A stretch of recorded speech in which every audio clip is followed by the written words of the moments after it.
중기부 세종 이전과 맞물려 대전 인구에 대한 우려가 커지고 있는데요. 지난 20년간 대전과 광주의 인구를 비교했습니다.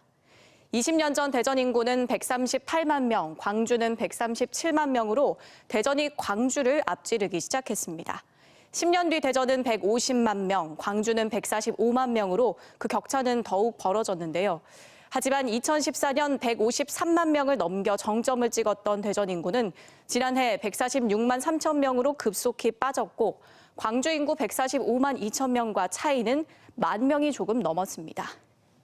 다시 20년 전으로 돌아간 건데 추세로 볼 때 역전당하는 건 시간 문제입니다. 탈출구 없는 대전의 인구 절벽, 장석영 기자가 취재했습니다.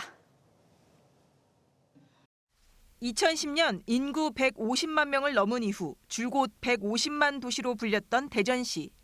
6년 전부터 인구가 줄더니 2018년 처음 140만 명대로 되돌아갔고 이후에도 인구는 속절없이 줄고 있습니다. 인구 감소의 가장 큰 원인은 세종으로의 인구 유출. 2012년 세종시 출범 이후 대전에서 10만 7천여 명이 순유출됐습니다. 세종 인구가 현재 35만 5천 명으로 3명 중 1명은 대전에서 간 겁니다. 낮은 출산율도 문제입니다. 대전의 출산율은 가임 여성 1명당 0.883명으로 전국 평균 출산율 0.918명보다 낮고 다른 광역시와 비교해도 매우 낮습니다. 주로 대전의 젊은 층이 세종으로 빠져나가면서 세종의 출산율은 전국 최고인데 반면 대전 출산율은 최하위 수준입니다.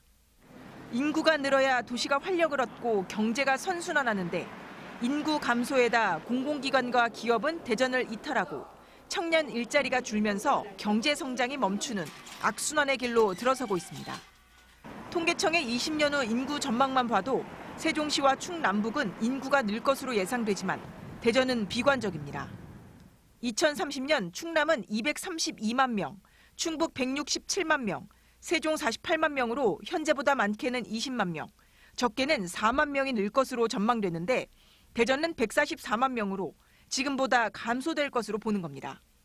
상황이 이런데도 이렇다 한 출산 장려 정책이나 기업 유인 정책도 없고 최근 부동산 시장이 들썩이며 정주 여건마저 흔들렸습니다. 지원 위주로 했었는데 그런 것보다는 의식 전환이 더 필요하다고 보고 그래서 가임 인구의 마음을 움직이는 출산 정책을 펼쳐 나갈 계획으로 있습니다. 그래서 향후 이제 현재를 바탕으로 미래 예측을 통해서 어떤 인구 용역도 주고. 그나마 대전시의 유일한 호재가 혁신도시 지정에 따른 공공기관 이전인 만큼 그 기회를 최대한 살려야 할 것으로 보입니다. 대전의 인구 감소세는 당분간 피하기 힘들어 보입니다. 보다 중장기적이고 공격적인 전략이 필요해 보입니다. TJB 장석영입니다.